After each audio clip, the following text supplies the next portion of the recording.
Are you ready for the best Kansas City Chiefs podcast? Welcome to the Chiefs Blitz Podcast, brought to you by ChiefsBlitz.com, your top source for Chiefs news. Our podcast is produced by Bowtie Sports and hosted by Nick Athan, Lou Montagna, Andre Tillman, Hense Todd, and special contributor, Fox 4 sports reporter and anchor, Harold Kuntz. Please like and subscribe to our show. Now let's talk Kansas City Chiefs football.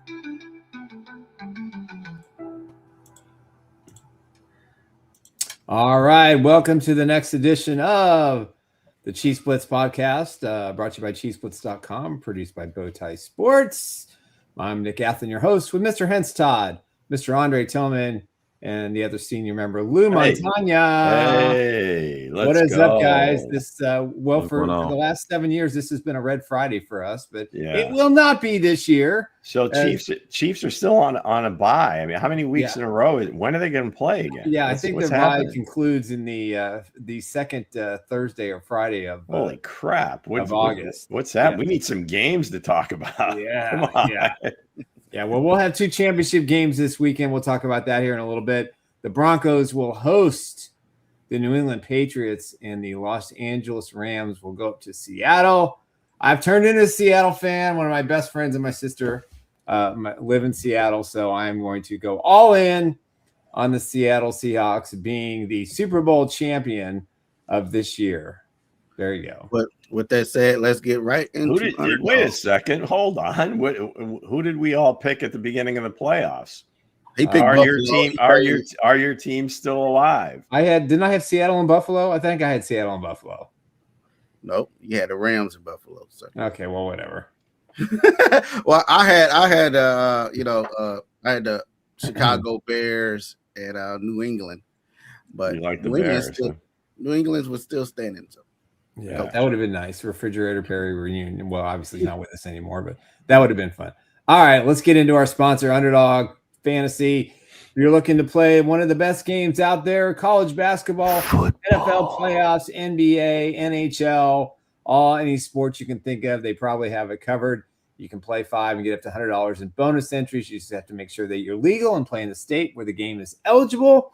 Make sure you put in the code Chiefs Blitz. So you got to set up your account. You got to register. Make sure the promo code's in there. Deposit your initial amount for the game. Play it one time, and then you'll be part of our crew over at Underdog Fantasy. Yeah. So with that said, it's, guys, it's first of all, appreciate you covering for me Wednesday. That was a very lively show you guys had. Well done. And let's get right into the very lively. Yes. Very lively. Yes. Let's get That's right into the way we like it, Nick. Breaking news. Oh my goodness, breaking news. Hold on. Let the music play. It's new music, isn't it? Go ahead. That wasn't very clear, but anyway. All right, so here we go. The biggest, like the worst kept secret, I guess, in sports. But our boy Fernando Mendoza, his quote. My LinkedIn status is now open to work. Yes, he has declared for the draft, Heisman winner, national champion, 16-0. First team to go 16-0 since like the 1800s. What the hell was Yale doing playing 16 games in the 1800s? I don't know, man. That was weird. But anyway, they are the second one. And now the presumptive number 1 overall pick. We know the Raiders have the first pick, so we'll get into that. But officially declared for the draft. An amazing season, amazing turnaround. Coach Sig goes to Indiana 2 years ago, and they were kind of in the doldrums of the Big Ten, and just everything was pointed. It was a basketball school. Then they weren't even a basketball school for quite some time. They still haven't really quite recaptured what they were under Bobby Knight years ago. But now all of a sudden, Curt Cignetti comes in and a couple portals, some recruiting classes, national champs, and it looks like they're not going anywhere. And big bucks from Mark Cuban, who offered Mendoza some $30 million to come back for one more year. Yeah, I don't believe that for a second, but I think that's kind of crazy. This is what I believe. I believe he is the quarterback of the future this year. For any organization, he's going to be the leading guy, man. I feel like he's going to change the Oakland Raiders, man. He's going to change that franchise, man. I think I heard they're moving to Las Vegas too. Yeah. That's gonna be crazy. I hope they do. With Mendoza help, they can. With Mendoza help, they can. Professional football team in Las Vegas. When Mendoza, they going back to their roots. They going back to Oakland. Mendoza and sending the boys back to Oakland. You know what I'm saying? Could you imagine? It only sounds right, Lou. Imagine, it only sounds right. Yeah. Could you imagine sitting down with Al Davis right now and just talking about, one, his franchise, how horrible they are, but two, your team plays in Las Vegas. That would just be his successor. That would just be fascinating. Well, it's his son. He inherited the team. He still chose him. Well, Nick, come on. Your dad. I mean, you have brothers. Yes. Okay. So maybe there might be something cool, there, my boy. But if your dad leaves you his business, Nick, are you going to say, you know what? I'm really not equipped to handle this. Well, I would certainly surround myself with better people. Let me just put it to you that way. I mean, hey, he's got Tom Brady. Well, right? Tom did nothing in the first year. He chose the head coach and the quarterback. He failed miserably. Yeah, we'll see if Tom takes this challenge on like head on instead of just like a side gig, because last year it certainly was that. And well, he can't. Everything, nothing really worked for them. You know, bringing Geno in. I'd still say Ashton Ginty's got juice and he can play, and I think we'll see a much better version of him this season. Mm-hmm. But the Pete Carroll thing really didn't work out the way they had expected. So I think he's got to almost make a choice between with the help of Mendoza, doing something for the Raiders, because doing it part-time, I don't think is going to work. Well, $35 million a year, and he can't do anything during the regular season as far as having any kind of real contact with the team. It's very restrictive. He was in the box. They talk regularly during the week. I think he's allowed to do any of that stuff. Yeah, but he can't be. I don't think he could be in facility. He can't be in other teams' facilities during the weeks leading up to his game. I don't think he's going to give up $35 million a year. I think it's 37.5. I just know Mendoza's in a place to be. Mendoza's going to change that franchise, guys. Now looking at Mendoza entering, if the Raiders take him at 1, they should. I think you couldn't think about they couldn't, but if they does, you got Mendoza, coming in with all the hype behind him, all the trophy, the accolades, and everything he brings with him. You got Patrick Mahomes, you got well deserved. You got Justin Herbert in the West. Can the Raiders actually turn this thing around? Can they actually turn this thing around with Mendoza actually in the room leading the throne with Janty and everybody else? Yeah, I think it depends. I think it obviously depends on the head coach. I mean, they have to go offensive head coach. Who knows what the Bills are going to do? I mean, they're interviewing Josh McDaniel or McDaniel today. Mike McDaniel. Josh McDaniels is renewing. I would consider Josh McDaniels again. God damn, Lou, are you a substitute teacher, man? He's agreed to take three the different guys.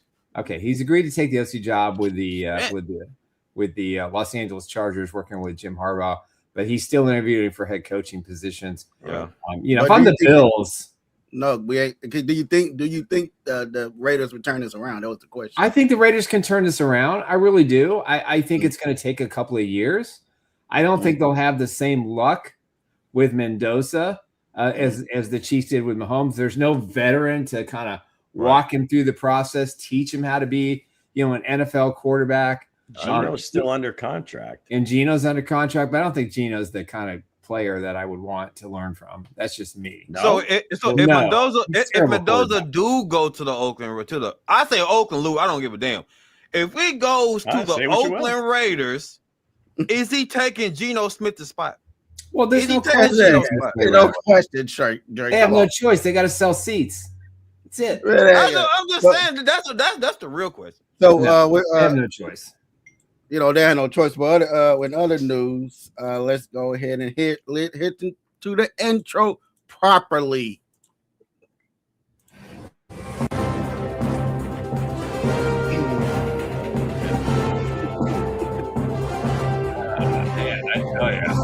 Go ahead, Luke. Sounds very official. That's like NBC News stuff or ABC. All right. So I don't know, maybe a little bit of a surprise. Phillip Rivers interviewing for the head coaching job with the Buffalo Bills. His name kind of came up after the kind of come out of retirement project.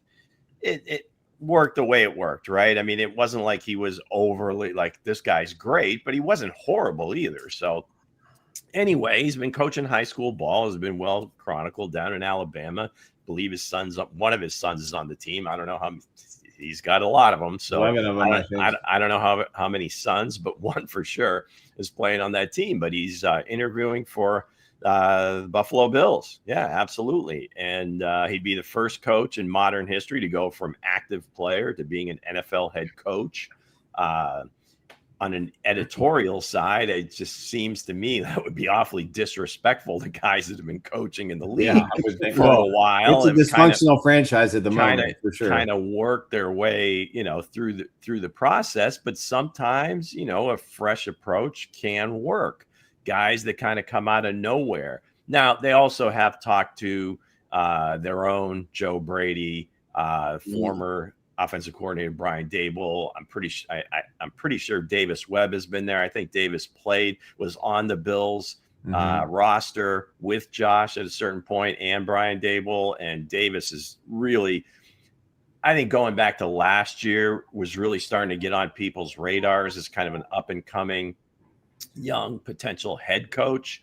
Right. I'd like to see him be a coordinator first, and maybe that's kind of the way it goes. Or maybe they bring in Daboll to be the head coach, Davis Webb to be the coordinator, or perhaps Phillip comes in. He's the offensive coordinator and play caller, because I think that's probably where his bread is going to get buttered in this whole thing if he wants to pursue this in terms of being an NFL coach long term. So it should be interesting. I mean, it's certainly. Could you imagine doing those two interviews back to back, those two personalities, Mike McDaniel and then Phillip, like right after that? Talk about opposite ends of the spectrum. Your head would be spinning. I mean, right? That would be. It'll be spinning in a good way. It will be spinning. Yeah, like I said, man, from the bus stop straight to the Bills. Could this be? Is this going to be the spark that Josh Allen needs, or is this the Buffalo Bills? This franchise is going in a deep Buffalo Bills losing their mind? Is it the Buffalo Bills losing their mind? No. Is it that? Which one is? The Bills will be a disaster this year, no matter who they are. Yeah, I don't think you're going to throw the entire organization under the bus after one bad press conference, right? And I was saying before we came on, is there's just some owners that you do not ever want to put in front of a microphone taking questions from the press. Terry Pagula now has joined that list because he obviously was all over the place. It wasn't making a whole lot of sense. Basically saying he made the decision to go to fire McDermott after he went to the locker room and saw that Josh was inconsolable. I heard that. This about Keon Coleman, that about Keon Coleman. Yeah, if they're blaming Coleman. They've gone through. Now they also own the Buffalo Sabres, and I believe in the first 6 or 7 years they've gone through like 5 coaches and 4 GMs. Yeah. So let the football people take care of the football. Let the hockey people take care of the hockey. And you just sit there raking the bucks, come in, show your face occasionally, come to some games, sit in the box. But let's not get behind a microphone because it's not good for anyone. He just got excited, man. He was excited to talk, man. He was excited to talk. It's his right. I mean, he owns the team. Damn right it is. Yep. But with that said, but now we're talking about him in not such a good way. Oh man, look at Jerry Jones. He don't give a damn. But Jerry I never got a crack at the Mendoza thing. So here's the thing, and I said this before. There's nothing about Fernando Mendoza that wows you on the field. He's very good. He could probably in most drafts be like. And again, it doesn't happen with quarterbacks, but I think if you just rated the player, he's probably like a 2nd or 3rd round pick. But since there's quarterbacks, there's no quarterbacks really that even have a 1st round grade this year. He goes right to the top of the list. So From an intangible standpoint, he's off the charts. Certainly, great leader. He's going to be awesome in the community. He's just a dude that you would want to be at the head of your organization. Now, a second and third round pick. Now, Luke. Yeah. So now, as far as on the field, again, you're probably going to have to really run a lot of RPO. Well, you saw what did O'Rourke did last year. Their quarterback guy came from Michigan State, was horrible. All of a sudden, he looks like this great player last year at Indiana. Do you have any idea who he is? I have no idea who that is. I don't agree about the second and third round pick, Luke. Luke, you said second or third round pick on if you grade the player, and you can say this about a lot of the quarterbacks that get drafted high, that if you just rate them as players, like you rate them from 100 down to 0, and you stack them, a lot of the quarterbacks that have been drafted high lately might not be as high as they get drafted just because of the scarcity of the position. Yeah. Now, some of them are no-brainers because you just see the talent. Mendoza, very good, can do a lot of things, but he needs a good cast around him. Nothing really wows you. So in a place that is so dysfunctional like Las Vegas or Oakland, and the fact that they're not just a quarterback away, he may not look as good as he did in college because it's going to be different. And that's like saying Vince. Y'all remember Vince Young, man? He wowed everybody in Texas. Remember, he wowed everybody and got to the pros and looked like dog water. You know what I'm saying? His mental, he ain't sharp mentally. He couldn't take the pressure. Mendoza can take the pressure. Mendoza can take the pressure. Okay, well he feeds on pressure. That man, Ben, he's the national champion. Like, what else you got? What else you got to know, Lou? He got his team to where they need to be. You know what I'm saying? He moved officially. JJ McCarthy is a national champion too. Hey, Will, JJ McCarthy ain't like Mendoza, man. Mendoza was reading the defense, breaking them down, making clutch throws. I mean, in terms of physical skills, they're pretty similar. JJ probably has a better arm. Yeah, JJ ain't smart as Mendoza though. Really? You know what I'm saying? It's about the IQ. With that said, Lou, when you go out and you made that bold statement there. With that said, if you the Raiders, are you taking him number 1 overall? Are you taking somebody else there with that number 1 pick? Or are you trading back? Me personally, I would not. Just because, unless again, if they had some more pieces. Now again, they've got Brock Bowers, you've got Ashton Genty. I'm a little suspect with the offensive line. You see a lot of like these young quarterbacks come into these teams that really aren't good at all, and you could crush their confidence. That smile and everything that looks so great right now on Fernando, 6-8 weeks into the season, and you're getting your ass handed to you. The smile is going to be. Did you not see the hit he took? Did you not see the hit he took? He got his lip busted. I know Lou said this is Friday. I choose violence. That's what Lou doing. I know Lou.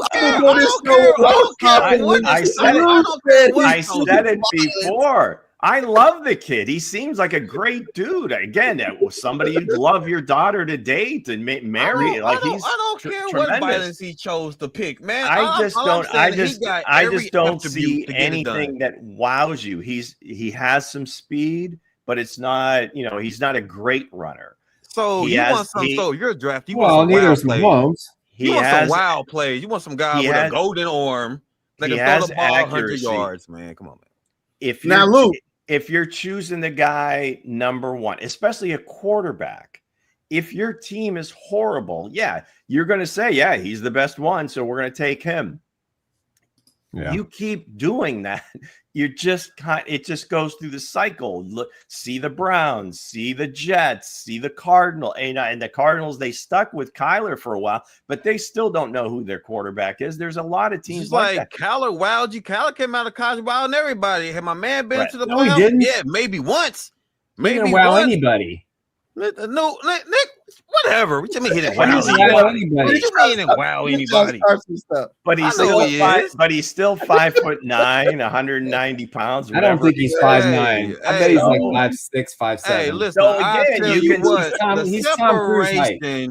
Is that my man took that hit to the chin, bro, and got up smiling, Lou.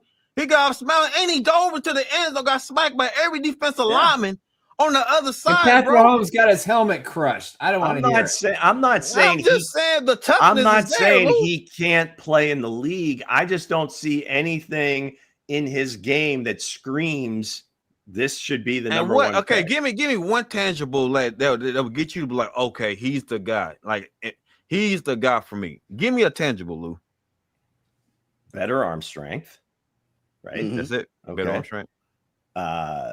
Maybe a little bit. Now, again, this is just he's playing the offense that he's in. That's what the coach calls. So that's what they play. A lot of RPO, which again is all right. That's what they're doing in the NFL. But it just to me, you just like you kind of know it when you see it. Now, in your mind, you think that because what he's done on the college level and all these different things in this playoff what run, is John talking about? That's Joe Burrow. Joe Burrow's a national champion. To me, he's still the best quarterback of this generation, besides the championships. Man, well, come on, man.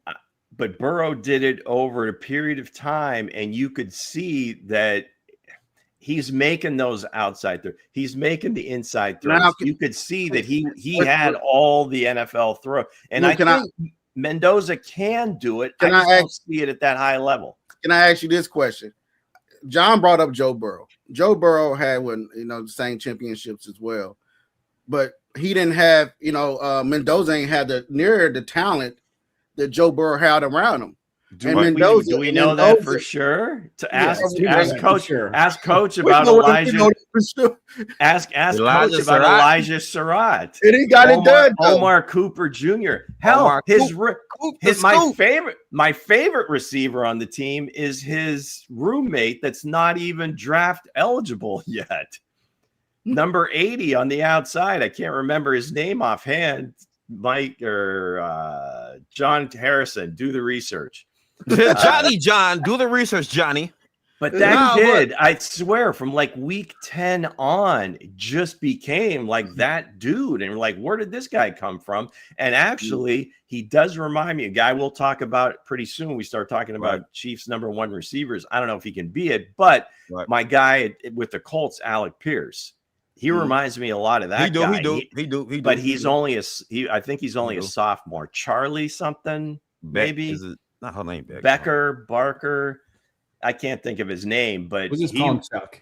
But no, to your point, Hense, none of those guys are as good as Jefferson and Chase. But you're not gonna knock a guy down for having great players. Clyde Edwards-Helaire. But Burrow, I think you could just see. I don't know. I mean, I could just see that again. The arm strength, everything was there, timing, everything. I'm not saying that Mendoza can't get there. I just don't see those traits that would make you the number one pick. Now, again, this is a unique draft. There's a lot to go around. I mean, we were talking about the edge rushers and say, well, if he's not this guy, why would you take him that high? Well, I think at other positions you would take more of that leap than you would at quarterback. Before we move on, can I ask this question? If they don't take him at number one, well, you think that's a Tom Brady choice? And Tom Brady looked at the quarterback. I would think that's 100% Tom Brady. Whether they do or not, I think he has Mark Davis's ear. Spy Tech, I think, was a former teammate of his at Michigan. So Brady, if Brady like suggests something, they're both going to kind of look at each other and say, that's what we should probably do. Yeah, but he suggested Geno Smith and Pete Carroll, and that didn't work out.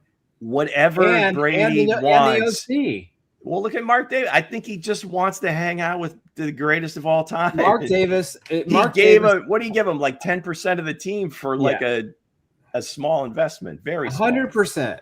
There's no question that Mendoza is going to the Raiders, if for nothing else, to sell tickets, to get a world-class human being in the organization. You got to start somewhere. You got to have a poster child. Yeah. You got to have somebody who can be the face of the franchise, and he will be it.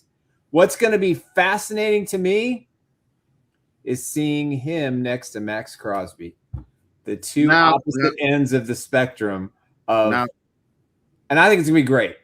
I love Max. With that said, we want to give a thank you to Matt Nagy. Could he take the Raiders' open job? Go ahead. Wow.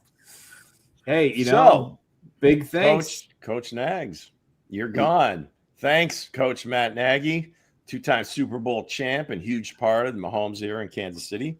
Wishing you nothing but the best in your next chapter. Look at those rings, shiny and right off the dome there. He has been replaced by Eric Bieniemy. The Chiefs also made that official. But hey, for Matt Nagy, hey, congrats. You got some rings. You did what you were asked to do. It's too bad that the coaching changes they've already made on offense didn't happen under your reign, but they will under Eric. And we wish you luck. I really thought he was going to get the Titans job. Maybe he's a candidate now with the Raiders. We don't know. He interviewed with Philadelphia as the OC. There's plenty of open coordinators. But right now, I don't know. Maybe he ends up being the OC in Las Vegas. I know Tom Brady has a lot of appreciation for the staff in Kansas City, and maybe that's something that he ultimately pushes toward as well. I mean, at some point, you got to think that Matt and Spags and with all their rings and all their success. Yeah, they should be getting a lot more consideration. Well, here's the thing. Cleveland, they've had more people, I think, decline or took their names out of consideration. Mike McDaniel took his name out of consideration. I think McCarthy took his name out of consideration and so forth. So if they end up doing what looks like is going to end up happening is Jim Schwartz being elevated from DC to the head coach. Now he's been a head coach before in Detroit. Why not Dion? He had that famous altercation with Jim Harbaugh at the end of the game. Harbaugh kind of gave him a little nudge. But no, then you could certainly see maybe Nagy is the offensive coordinator there. And who knows? I think the whole thing he's looking for is just the opportunity to run, whether it's the entire organization or just his side of the ball. Right. I'm going to draw it up. Let me call the plays. I wonder about nobody messing with Nagy, guys. Why nobody taking it's still early offensive coordinator? Why nobody taking him? Why nobody he'll get an OC job. I'll tell you what, Coach. They still haven't hired a coach in Arizona. So there's damn it, we ain't looking for this guy either. And we ain't looking for the guy either. That's almost that's going to be the best podcast all ever. All the hype with this guy, and nobody want to interview him. I don't know. They do interview. They did interview it. Yeah, he interviewed a lot of jobs. Well, the Chiefs just don't want him. They don't want him. The Chiefs just went and plucked a has-been running back coach to come back and be the offensive coordinator. What is that? The god of running back coaches. He's the best running back coach on He's the best running backs coach in the NFL, and it's not even close. What they said, he made Adrian Peterson what he is today. I thought Deuce Staley was Kareem Hunt. But I'll put it like this: if I'm Matt Nagy, I'm taking that Cleveland job and showing my ranks. You know what I mean? Showing what I actually can do. Because nobody else is going to take it. I'll take that team. They got a lot of talent over there. You know what I mean? They got it's if the Browns going to want him. You know what I mean? If the Browns going to want Matt Nagy, that quarterback situation is too muddled for me. Sorry. They had a really good draft last year. Mm-hmm. They really did. They've got some good young talent. Obviously, you still got the freak, rushing the passer. So, that's not going to be an issue. It's just, the quarterback they don't situation want the smoke is still with Sanders. They don't want the smoke. People scared of dealing with Sanders. Yeah. Man. They want to do what Shador. So I don't know why. Let's get right into fact or cat. All right, gang. Yes, it is Friday. And who knew we were going down this road with Fernando Mendoza? Here we are. I did mention it last time, but today it got a little crazy. So here we go. Fact or cap. This is the second greatest segment on YouTube. Check it out. Look at the stats. You know what I'm talking about. So I will read a couple of statements about the current happenings in the NFL. You guys can decide, hey, is that statement a fact? Hey, yeah, absolutely. We'll run with that. Or hell no, that's crap, whatever you want to say. So here we go. We are down to 3 games left in this NFL season. The Chiefs still exercising their right to take byes every week. At some point, they're going to play a game. I don't know when, but that will happen. So here's the statement. We know who's left. The Rams and Seahawks, the Patriots and the Broncos, and plenty of storylines that will come out of this weekend. Regardless of the outcome this weekend, the NFC representative wins the Super Bowl easily. Fact or cap? Go ahead, Nick. Oh boy, that's a really good question. I'm going to say fact. I think these are 2 very well-coached teams. I think Seattle's been one of the most consistent teams this season from start to finish. I have a high regard for their head coach and the way they've conducted themselves and the way they beat the teams that they're supposed to beat and beat good teams on the road and at home. So I'm going to go fact. It will be one of these 2 NFC teams who will be heading to Disneyland for their I have to say cap, Lou. I don't agree with that. I would say I say fact. Wow. I say fact. Because I say fact because I don't want nobody to AFC winning a championship besides Patrick Mahomes. So I have to say fact on that. Lou. Coach. Fact all day, you know what I'm saying? I'm loving my NFC West guys. I'm loving my guys over there, man. I'm probably the only one on this panel that actually appreciate good teams in my division. You know what I'm saying? But I'm going to go with fact, man. I think the NFC going to take it. Probably, but I did pick the Rams to win the whole thing. But, yeah, I mean, Seattle, they tough. Arguably they certainly have the best defense rolling. The Rams can score with anyone. Then on the other side, you've got one team that's got a quarterback playing for the first time in 2 years, starting the game. I mean, it's just horrible timing with an injury to your starting quarterback. But hey, they still have a good defense. They're playing at home. We'll see. The other team has a second-year quarterback, potential MVP, great head coach, a big turnaround, but I just see it. If Seattle comes through or the Rams come through, it's going to be a pretty big number on their side, I believe, and we'll see how that goes. But, I think the NFC is certainly going to be the prohibitive favorite. All right, so given all that information and then some, the biggest storyline come Monday will be Matthew Stafford is one step away from cementing himself is a top 10 quarterback of all time. Ooh. Fact or cap? Man, it's fact day for me. Absolutely, 100%. He wins this game. I give him 2 Super Bowl titles. He's had a remarkable career. I mean, I just go back to what he did in Detroit with only having Megatron, and that's about it. Megatron. And he just was fantastic. Bold move by the Lions to trade him the Rams. They win a Super Bowl. They could win a second one here with him, but yeah, he's top 10, first ballot Hall of Famer in my mind. I have to say fact. I have to agree with you on that, Lou. If he goes out here and do it, you got MVP, you got the rings to do it. You did what you did in Detroit. You come out here and actually get everything done with the Los Angeles Rams. You got Puka his ring. You got Adams finally get a ring. Vontae Adams finally get a ring. So that could be a nice storyline, and not even top 10. I'd go top 5. I go number 1. 5. That's a stretch. Coach, your boy's own. I'm gonna say he go number 1 over Patrick Mahomes. The sidearm throw was always done by Stafford in the first place, guys. I'm gonna go ahead and put some sugar on that part. Nah, I'm going fact, man. We gotta put some love on Stafford. Stafford been quietly been impressive, man, especially at his age. So I'm gonna go fact all day, man. Stafford deserved it. Yeah, that would be a second Super Bowl win. Usually that's kind of the one that it really puts you in that echelon, or at least in that conversation. And then if he does also get the league MVP for the year, and then just there's all these different signature moments, that he's had, and a lot of them just to his toughness. And some of the shots that he's been able to come back from and just play. And I mean, you remember at the beginning of the season, the end of the summer, it was like, is he going to play this year? Right. His back. I mean, the way they talked about his back is like, he's never going to do it. But there are some other ones that could certainly pop up here. Is if Drake May gets to the Super Bowl in his second year, and if he wins it, and then also is the MVP.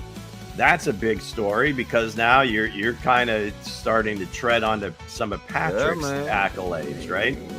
Yeah, look, Josh Allen don't have a ring. What if Jarrett Stidham wins, right? Hasn't played.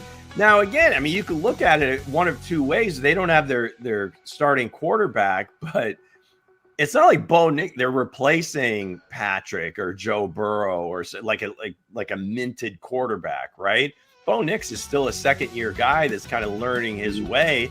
Yeah. Maybe Stidham steadies the ship a little bit, and they're able to go on and do it. But, and Vrabel. So, a lot of storyline. But that's the one I like is Matthew Stafford, because it's Mahomes and Matthew Stafford after Mahomes. Guys, it's right there, man. Matt Stafford been doing it, though.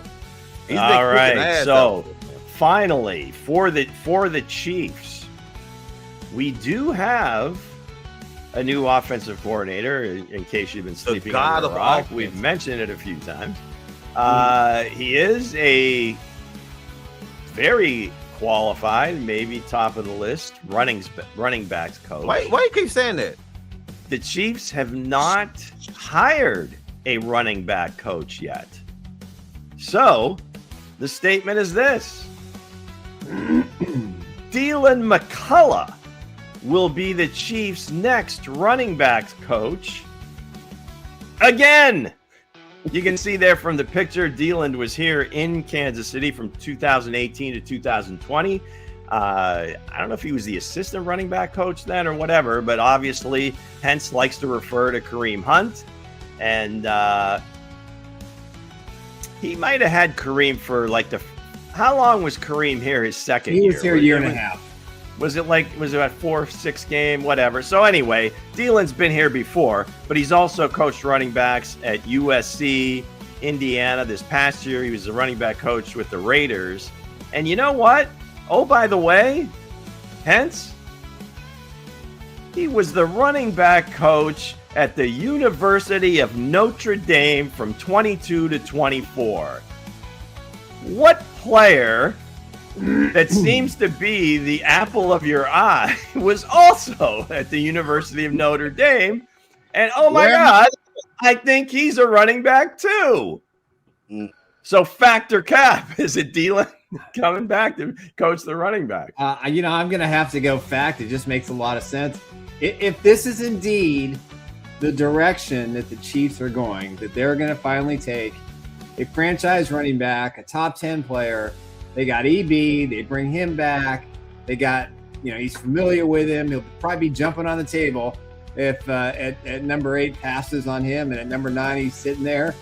And it's going to be hard for the offensive staff to ignore what the defense needs at this point. I'd rather have a player who can give you an extra 7 points a game potentially versus a guy that can make a sack once in 4 quarters. So for me, the fact day for me, I'm going trifecta today. I think that's a terrific choice. I think that would be an excellent choice. Hey, you throw in that, you see what he did with Kareem back, help as well, That's if he wanted, come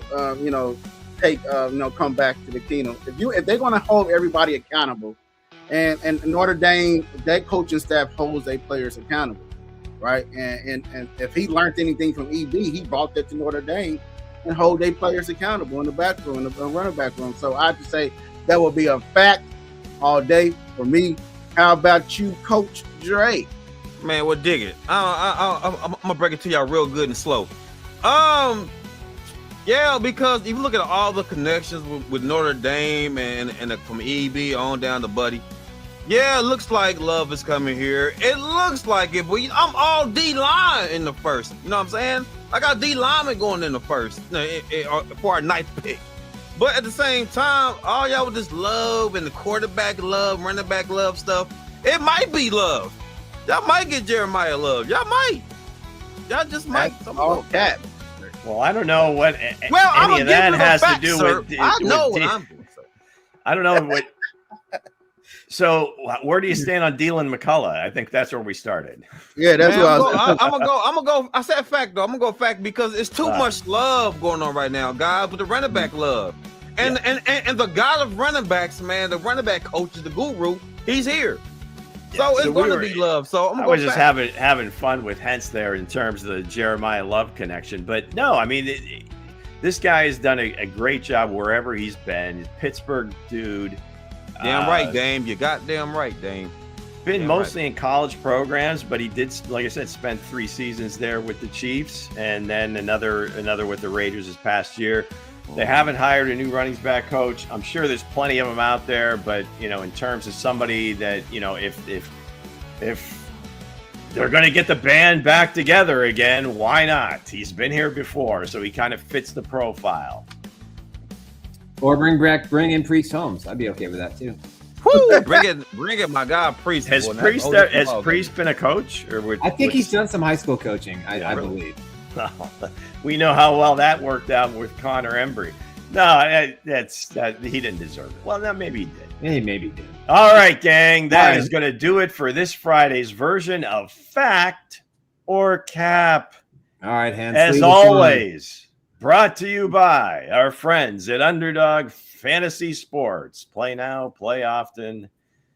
Don't forget to use the promo code Chiefs. And speaking of the band, it's a lot of great bands out there, you know what I mean? But it was not one greater band than the 2018 band here in Kansas City Chiefs. With the Kansas City Chiefs, Patrick Mahomes, Sammy Watkins, Travis Kelce in his prime, and now the Cheetah is on X. Maybe shoot his shot to return out of the jungle, returning back to the kingdom. What do you guys say about this? Is Tyreek Hill reunion the move for the 2026, or is it too high of a risk after his knee injury? Nick. Yeah, I mean, you're talking about, the knee injury. We don't know where it's at. He had a lot of damage. I think his injury was in October. So he's got a little bit of head start on Patrick Mahomes, and you're dealing with Patrick Mahomes' knee issue. Listen, I would love to see the return of Tyreek Hill. I think the EB move signals that that's more of a possibility than it was prior to him being the new OC. I think Travis Kelce's made some comments.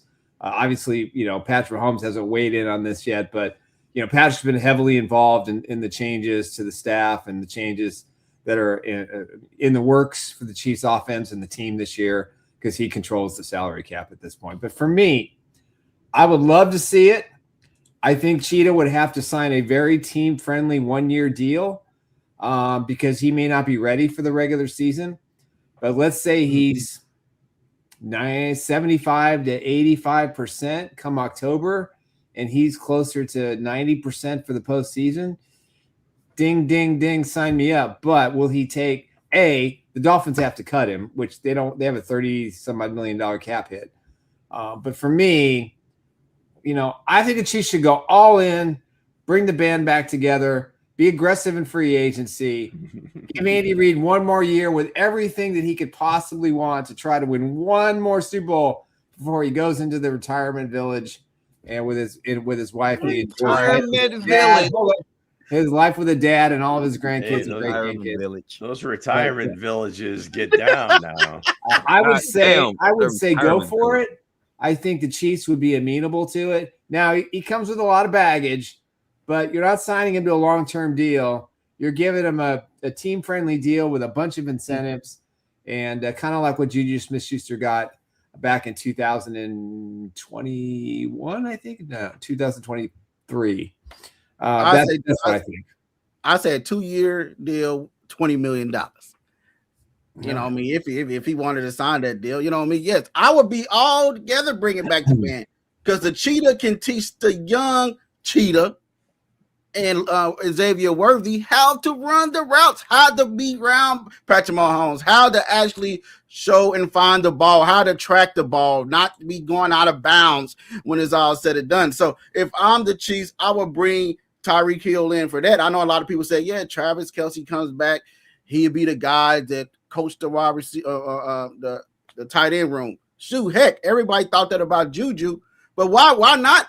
Tyreek Hill, you know what I mean? Bring him in, let him be the guy. Number 10, you know what I mean? You don't see them bringing back Pop, so that jersey number should be available. You know what I mean? You bring back Tyreek Hill, bring back the lead singer, you know what I mean? Because Patrick Mahomes and Tyreek Hill will have to go down to me, in my eyes, as one of the best or the best wide receiver and quarterback duo. You know what I mean? You got to look at that. You know what I mean? Because when they were two together, Patrick Mahomes was cooking. You know what I mean? He brought the two shell hard safeties. You know, everybody couldn't stop it. You see what he did to Buffalo, the Bucks, 200 and some yards.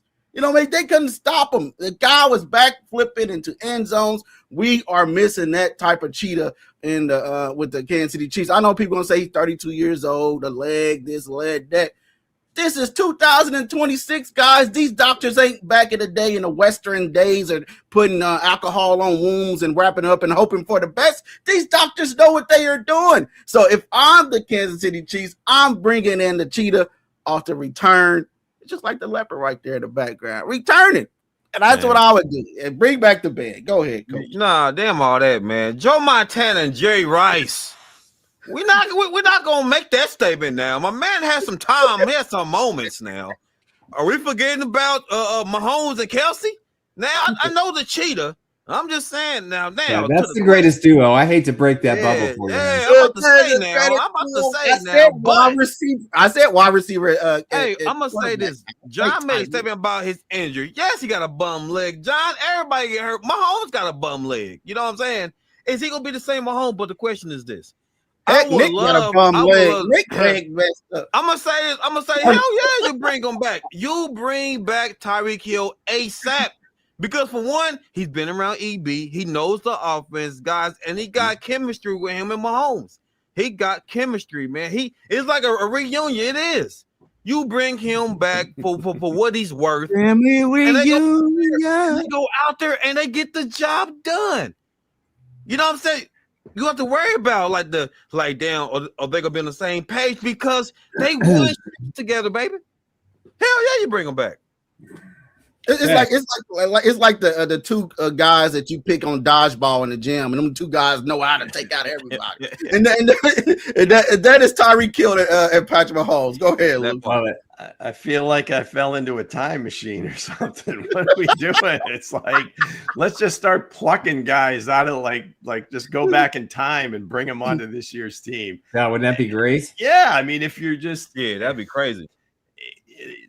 If you truly are getting the band back together, there's a lot of stuff that goes into it. I mean, obviously, I think he put out a similar tweet about, EB being in Kansas City, put Mike McDaniel in LA. I think he sent the same IG post like back to back, right? Yeah, this is the Chargers or Chiefs. McDaniel in one place, whatever. Okay, so that's what he wants to do. But unfortunately, he did put pen to paper. He does have a commitment to the Dolphins, and they're probably going to try to hold him to it as best they can. No, here's the cap. Here's the caps.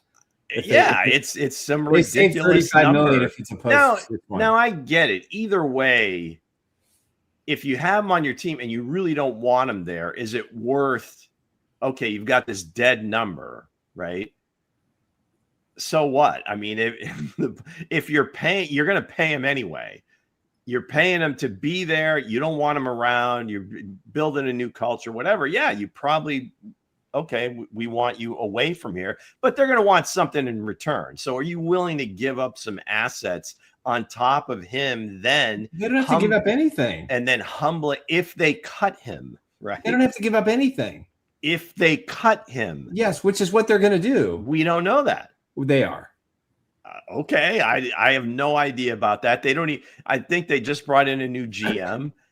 they're going to figure something out. They'll figure they're something out. They're going to change that offense completely. They're going to find a way to get something for him if he's not going to be on. They're not going to saddle their team with a $35 million. But again, the time machine thing still holds. I think we really, the whole thing, we got to move it forward, man. This the next era of Patrick Mahomes. That's not going to happen. Let's keep bringing these old pieces back to see how we can kind of recapture this thing. The league has evolved, players have evolved. At every level, the idea is to go younger, and somehow they're like, no. I don't know. For those of you, I'll date myself here. For like back in the day when George Allen took over the Washington Redskins at the time, where he just started dealing all his draft picks for old veterans, and they were lovingly referred to as the Over the Hill gang. It worked for maybe won a Super Bowl with them, for right? a year or two. No, they got to a Super Bowl. That was the Dolphins, the undefeated team, beat them, but. No, so no. Forget about the nostalgia. I think I tweeted it out. Scrapbooks, family photo, whatever. But no, not. I think the Chiefs are going. I think the Chiefs are looking at this as 1 year. Let's get these guys back if we can. That was last year. Listen. I understand that. No, what they did last year was, well, we just had a down Super Bowl and everything's going to be fine. Now it's like, okay, I'm going to say this on the record, and I said it in my column today in the Casey Call newspaper. I think Andy Reid's going to coach one more year, and I think that's it. So I think they're going to go all in. They'll bring Hill back. I think Kelsey's going to come back. Mahomes will do everything he can to get ready. They'll try to win one more for Andy, and then that's when you're going to get what you want, Lou. That's when you're going to see this team get younger. They're going to cut probably a good 7 or 8 veterans on this team that are making some money. So they'll have plenty of cap space to be aggressive. I don't even know if they have to cut any of them. A lot of them are like free agents. Well, yeah, but there's a lot of guys in the last year of their deals that they'll probably get rid of. Tranquil. They certainly could, and they probably will. You'd like to see them maybe hold on to 1 or 2 of those younger players that are just 4 years into their careers. I think Thornton's the only guy that they're going to keep out of this. Maybe Lee. I think Leo probably, if they get rid of Tranquil. They had 35 million reason to cut. Yeah, he gone. But with that said, like Lou said, moving on to the next chapter, should the Chiefs trade for Brian Thomas Jr., give Mahomes elite number 1? I don't know who posted that. Who posted that today? Somebody posted that on Twitter. That wasn't you. I was somebody else put it out there. So answer the question. What you think it's stupid? Yeah, hell yeah. You ain't trading the 9th pick for Brian Thomas Jr. Not 9th pick. They didn't say 9th pick. They said, around, I think it's like a third. No, they said 9th pick. I saw the post and I laughed out loud. Would you trade for him? So Lou said, Nick said no. Hell no. But I would trade him for Rashee Rice straight up. That's what I would do. Yeah, okay. You're taking one guy to another franchise who's got issues. Maybe he'll settle there. You got another guy who's not lived up to expectations. So I make that swap 1 for 1, receiver for receiver. That's the only way I agree. I agree with that one. Thank you. Yeah. I don't know what his salary cap is, but that's what I would do. I would. Brian, he's on his rookie deal. Okay. Yeah. Brian Thomas Jr. is, everybody knows a golden jacket kid for me. If that case, I would give up a 3rd round. It's gonna be a high 3rd round pick for Kansas City Chiefs, or I'd probably give up that 2nd round pick. Well, maybe it's part of the Trent McDuffie trade. Yeah, so maybe you'll go over there. But Brian Thomas Jr. with I know everybody, the wide receiver coach, coaching these guys up. Why not bring in Brian Thomas Jr.? He fit the Randy Moss stature, the build, the size, and everything else, and the speed. Now, if the wide receiver coach can coach Randy Moss, he can coach this young guy. Could be the next Randy Moss. I think whoever they bring in a receiver is going to have a. I would say yes. For me, it would be a no-brainer. Yes, I'm not giving. I don't know who put out the 9th pick. I didn't see that, but I ain't giving up no 9th pick for Brian Thomas. But I would give up the 2nd round or 3rd round pick for Brian Thomas Jr. Yes, he had some early drops in Jacksonville, but he slowly turned it around in the back end of the season and them going into the playoffs. So if I'm the Kansas City Chiefs, if that's open out there and that's out there, big body. Chiefs likes number one pick. There'll be an X wide receiver. You got a wide receiver coach that's turning it around, and then you got an offensive coordinator that's holding people accountable and EB. So if he got the drop, he's going to hold him accountable. And also, because EB's bringing on his own coaching staff. A lot of people say, "Oh, it's Andy Reid bringing it on." Half the time when you guys are talking, hires he gets. When you guys are talking about Eric Bieniemy, it sounds like bringing it on. He's like the warden at the No, we not saying it. We not. No. I'm saying that. I'm saying it. I didn't finish my take. I'm just saying. EB is that guy because all the players that he coached are saying it. Every last one, all down to Mahomes. Now, us outside the locker room can say, "Oh, we don't think he's that guy. We don't think he's that guy." But Travis Kelce think he's that guy. Patrick Mahomes think he's that guy. Tyreek Hill think he's the guy. Heck, all the other players that he coaching around the NFL think he's that guy. Luke cannot think he's that guy. Nick cannot think he's that guy. But all the other people around the NFL and all the other players think he's that guy. No. Now you're lying. You're lying. You're lying. You are lying flat out. You said if anyone. No. This is the Friday show, not the Saturday show. Hold on. You said that. Okay, if anyone else outside of Ben Johnson hiring him to be the running back coach loved him as much as Patrick, that don't matter. The players love him. Players love him. But again, whenever he's spoken of, it sounds like he's kind of like the warden at the juvie hall, or he's the RA on your floor at your college dorm. He keeps everybody in check. I've never heard them say anything about his coaching ability. Now, again, I say that kind of tongue in cheek. He's a very good coach. I think he's a great motivator. He's great to have. He's that type of coach. Some coaches, some parents are like, leave it alone. Don't put that, leave it alone. Don't touch that. The stove is hot. Don't touch it. And the kid keeps touching it. We're saying the exact same thing. You got that one parent say, leave that alone. Did I tell your ass to stop touching that? And the we kid are saying the same. That's what you do with we EB. are saying, holy fuck. Jesus. Yeah. I hear what you're saying.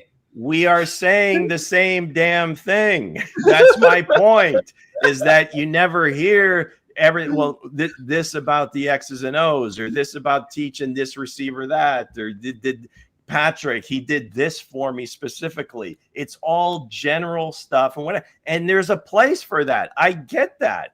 I don't think there's anything wrong with that. Now, as long as Coach Reid is calling the plays, that's kind of what they signed up for, which, okay, is fine.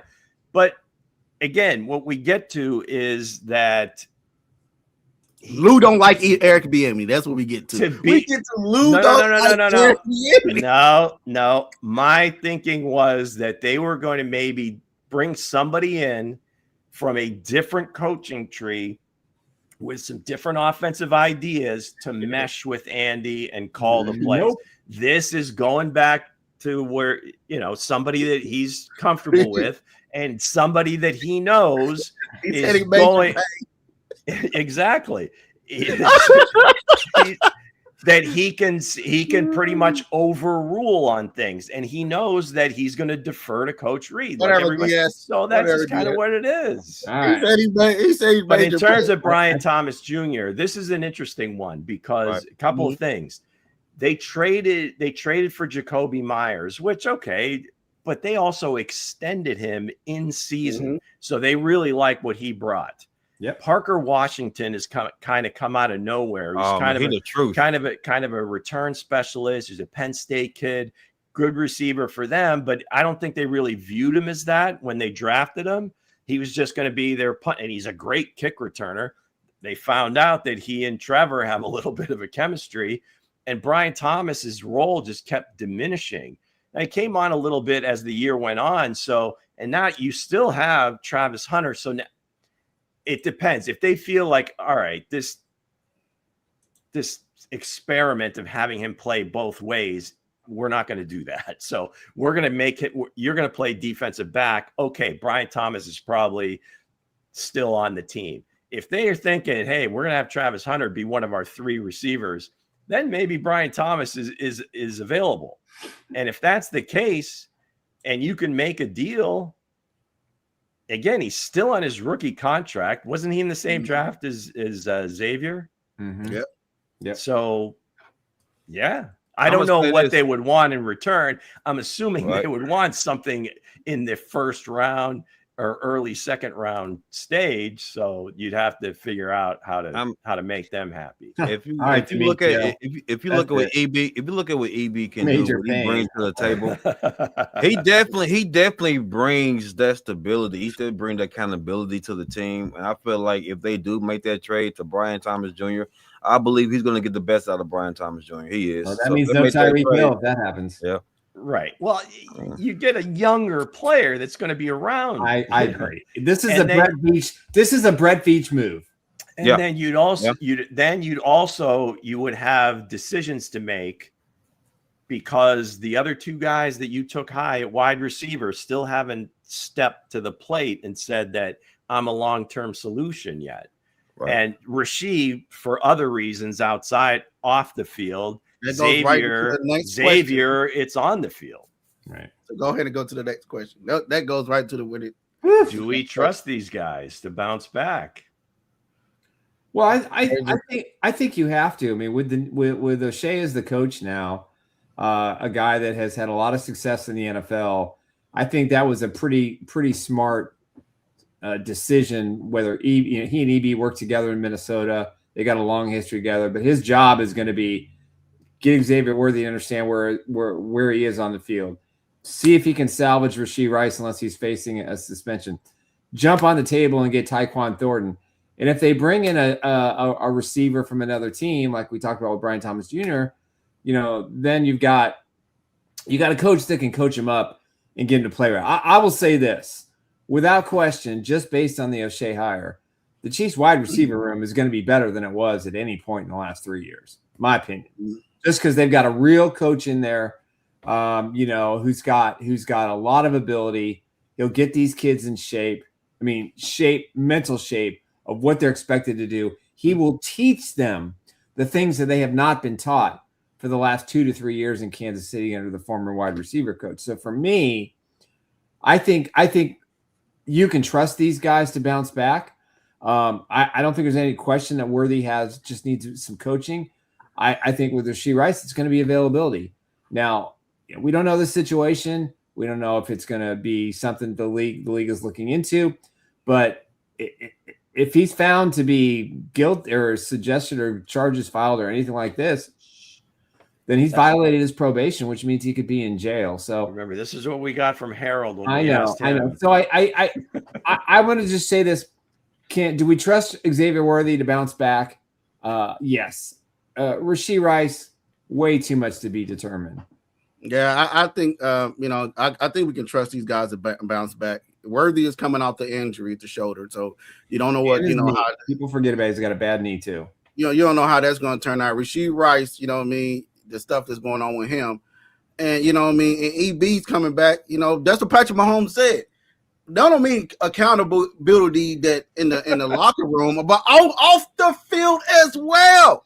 You want a coach that's going to hold you talk, the more you're making my argument for me. Yeah, I don't have to say anything.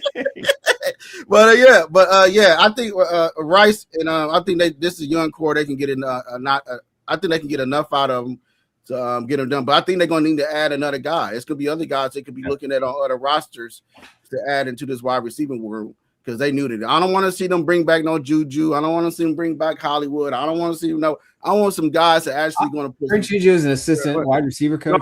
No, Juju need to stay go dancing on TikTok. You don't need to come back nowhere near this team. Go ahead, coach. I'm gonna say this, guys. Y'all know. I've been making this statement for the longest, man. What's my statement? What? Belt to ass.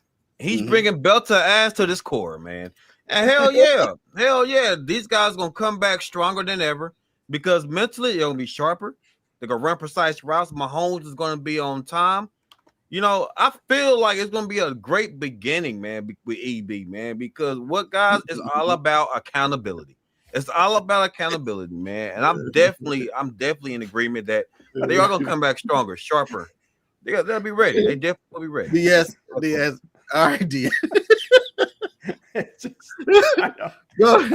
don't have to say anything.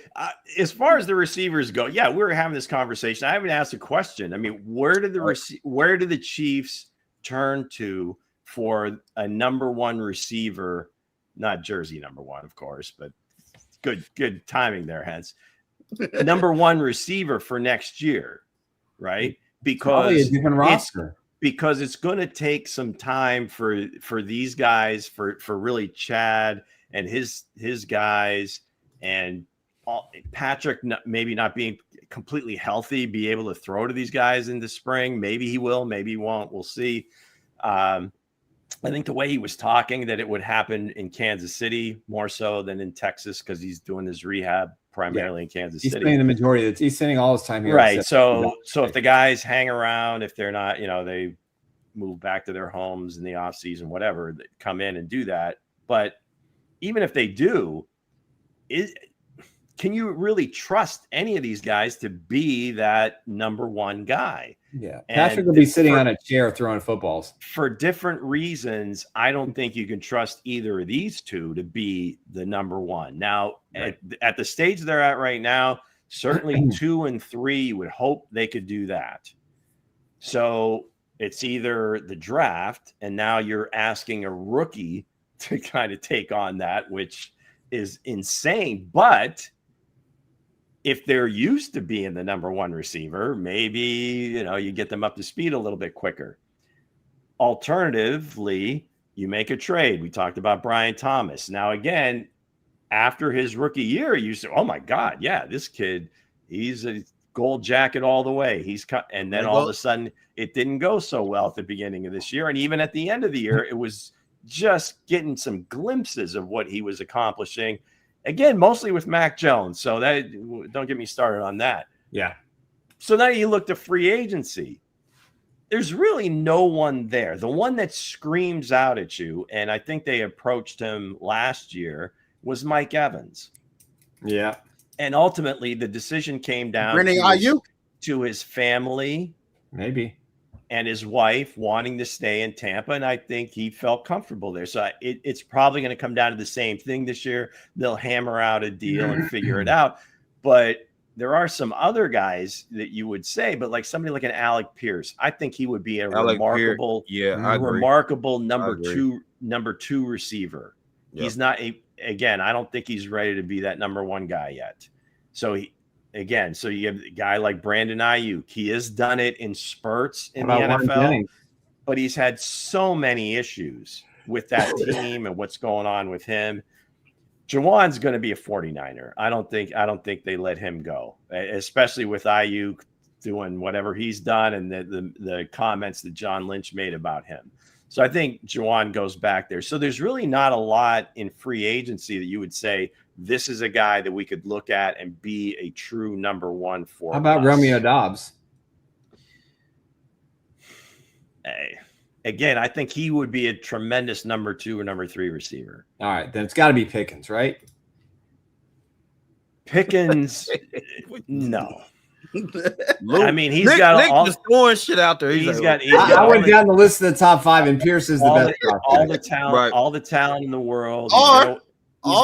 He's gonna want top of the market money, and he hasn't proven consistently over time that you even saw in Dallas, as good as he was last year. Right. First opportunity where they really needed him to come through, and he kind of checked out, or it looked like he checked out. Right, I don't know what. You're right, Luke. He knocked the Chiefs out of the playoffs. So, well, there was a lot of teams. So that get to my next question. You know what I mean? Even though this kid was, on the bench, got demoted. I meant to say get demoted, and also with the latest press conference, with the Buffalo Bills, should have keep Chiefs keep an close eye on Keon Coleman. Should they look at big body receiver, a guy that you got the wide receiver coach that can actually probably get the best out of him. You know what I mean? Because that media with him, that Keon Coleman situation.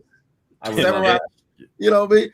I look at that, man, because if a player is if you see what happened with Deshaun Watson, and had a owner throwing him out the bus. You've seen this with Keon Coleman. Could that be that was the writing on the wall? Because we on the outside looking in, and he could be in around a locker room knowing that coaches don't, the owner don't want him there, the GM don't want him there. That maybe he's not giving his all. Maybe it's a change of scenery. Yeah. Could be a good thing for him. So what you think, Luke? Nick, go ahead. Listen, I would love to see the Chiefs and the Bills make another trade. I think the two they've made so far have worked out pretty well. Seems to work out.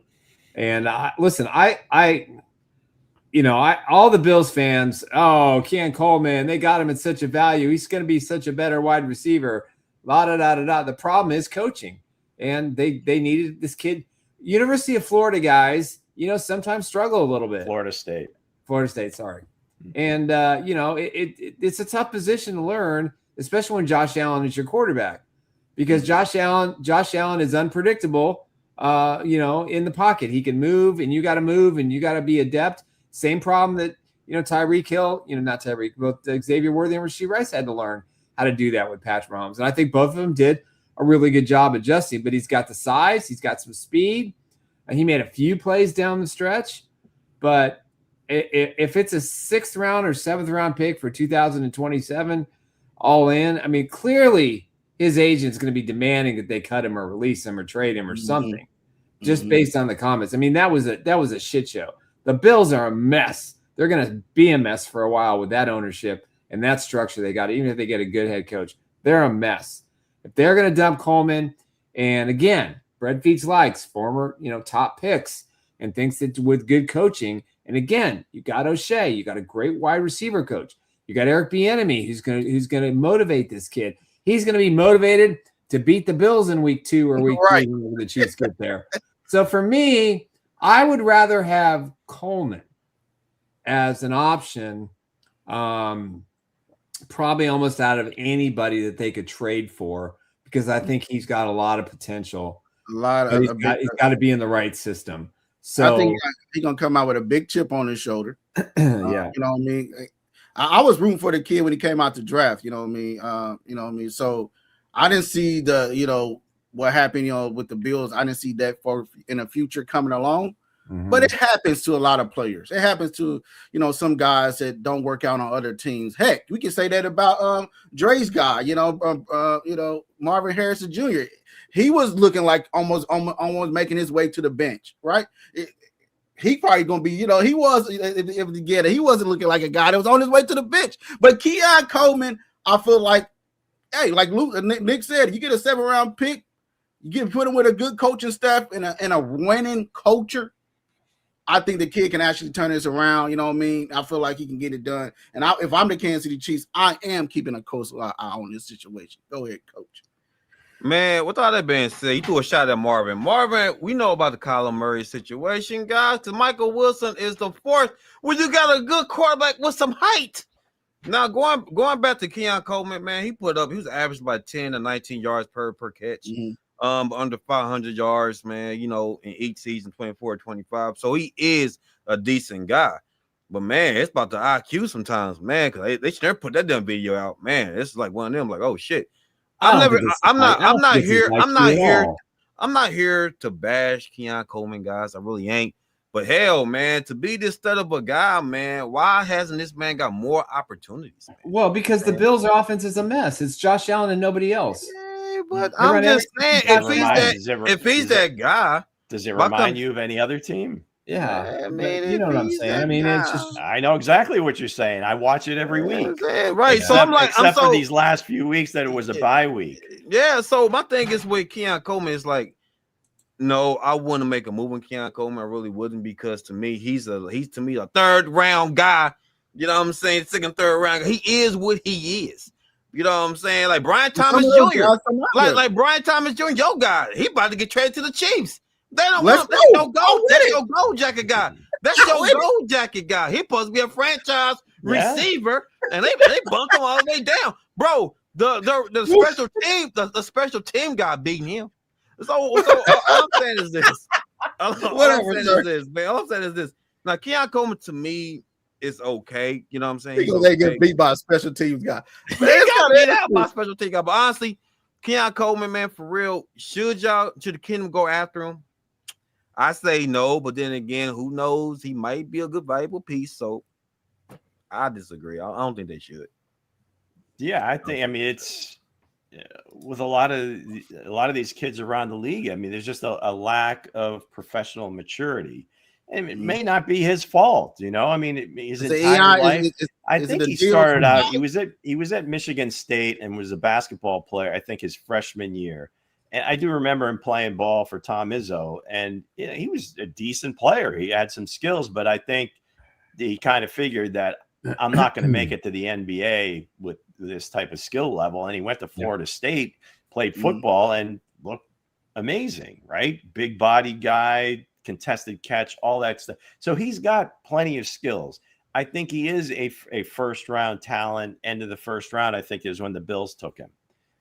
Now, you know, you can say what you will about Brandon Beane, but he's not stupid. He's not going to trade the kid for a 7th or 6th round pick. He's still under his rookie contract. Sure he will. I don't think he's getting rid of him. I mean, it's bad enough. I mean, you said like it's a bad organization. I don't know. They're in the playoffs every year or whatever. It's going to come down to the quarterback. Again, does Josh – they're going to take his lead. Do you want Keon on the team? No, they don't trust him enough to throw him the ball. Ultimately, that's they're what going I'm to saying. Ultimately, they're going to ask Josh, do you want him on the team?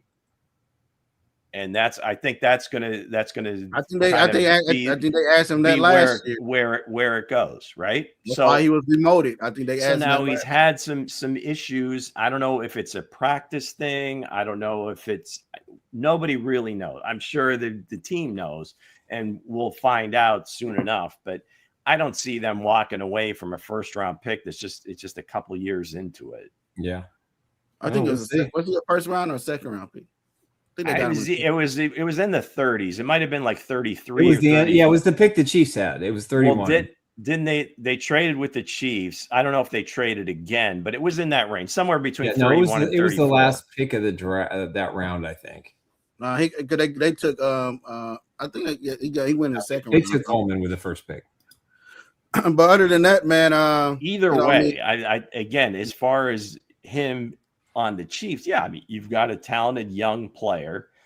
If you feel that it was just a bad situation like he did with Kadarius Toney, okay, do what you're going to do. I say he's the top of the second. Man, I can't tell a little bit more, background on him before you go ahead and give up assets. So it was somewhere between 31 and 34. So it's top of the second round. He was right there, but it should be. It would be a horrible PR look now if they cut him. Yeah, that's right. John was right. They traded back into the second round. They traded the Chiefs because they traded to 31, then they went back. It was like 33 or 34, something like that. To get Keon Coleman, man, I don't know, guys. I don't know. That's the Bills. I don't know, man, because they out there, boy. It don't look good for them. I wouldn't do nothing like that. It's gonna be a tough offseason, especially with the new stadium and that press conference. It's going to linger. Whoever becomes the next head coach is going to have to deal with that madness as well. Exactly. But, and I don't know, maybe if John Bon Jovi bought the Bills, maybe this wouldn't be happening. So we'll see. So we'll see, man. Like the president was in the bidding when Pakula got the team. Yeah, Trump was in there. He was bidding on him too. We talked about Tyreek. Imagine that show at this point. We talked about Tyreek Hill, Keon Coleman, Brian Thomas Jr., Xavier Worthy, Rasheed Rice.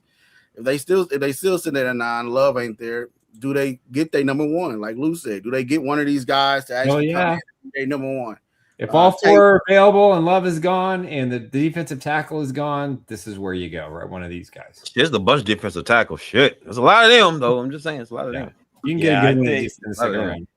Yeah, it'll be interesting to see what happens in front of the Chiefs because again, there's just really the one quarterback, and then you've got a few edge rushers. A few down tackles. You got a couple of offensive linemen, maybe one or two that go in the top 10 potentially. But there's like 3 or 4 of them that are kind of polarizing too. You see, like some guys have him in the top 10, some not so much.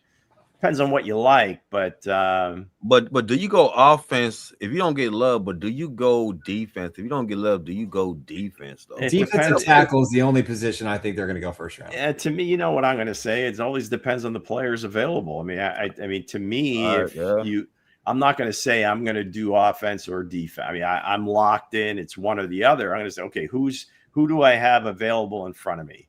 And which one is the best player, the one that's going to make the biggest impact for us? I already know your philosophy, Lou. You're about the impact player. I got you. I'm just saying. The thing they also have to answer is, do we believe Jalen Moore is our answer at right tackle if Juwan Taylor is cut? Right? Mm-hmm. Do we believe that? Now, just rhetorically, not necessarily looking for an answer, but that's kind of a question they have to answer. If that tackle slides, I'll take him in a heartbeat too. Because we don't know which one. Now, the kid from Miami that is presumed to be the top one. Yeah. Some of the evaluators say he's probably better fitted to play guard. Mm-hmm. I know exactly what you're talking about. I mean, you look at Will Campbell. They said that about Will Campbell last year, and you see him struggling at left tackle. He probably will be a better guard at some point, but you don't want to spend a top 6 or 7 pick on a guard. At least that's kind of been the wisdom in the past, and now they're going to end up maybe shuffling him over to guard anyway. So. Let me ask y'all this: who would y'all, honestly though, offense or defense, man? Who would y'all take it first round? A lot of guys said they want to take a wide receiver. They want to take a running back in the first round. They want to take a defensive lineman. They want to take a corner. Who would y'all take? It depends on what because everybody gonna have a different taste bug, right? Everybody is. Everybody gonna have a different taste of something. If it's me, if I got Patrick Mahomes and that's my guy, and my team is built around Patrick Mahomes, I'm taking something to goes along with him. No, so if Jeremiah Love there, if Denzel Boston is there, if one of these wide receivers are there, I'm taking one of those to add on to the firepower. You know what I mean? Then you just go from there. Everybody, looking at this draft stock and say, oh, the Chiefs. I think everybody got championship mentality, syndrome in their head and thinking the Chiefs are picking the back of the draft. No, they got high picks now. They got high picks. So I think everybody's aware of that. I think it's some of them don't operate like that. The way they talk. 6 and 11. I think that gives you an idea. They must be picking. They must be picking pretty high. Yeah. The way they talk, Luke. Some of them, you probably look at them like, do we need to get checked in? I think I think most people have a pretty good understanding of what the. Put them on the 7th floor of research somewhere. Other than that, man. What the opportunity is. Go ahead. And EB can be the proctor. Yeah. Well, what I'm saying is this, man. Like with his belt, the defensive player going to be there at 40. You know what I mean? And if they do trade, because if they do trade McDuffie, or that's a very general statement. Yes, there's going to be offensive and defensive players at every pick. No, but defensive. I'm talking about in a higher. You're going to get a higher chance. Well, no, what I'm saying, your job is to pick good football players. I don't think that they are so limited or they have like 1 or 2 spots to fill. I think there's a lot of spots to fill. So to me, again, just try to get the best football player that you can get outside of quarterback, kicker, punter. So just for you, coach, I want to clarify all that first. But just about any other position. Do you still you still need a Senior Bowl to tell who your top 5 or top 10 in this draft is? Or do you know I'm starting to leak out the red dot guys. If you recall, on Wednesday we put out a red dot guy.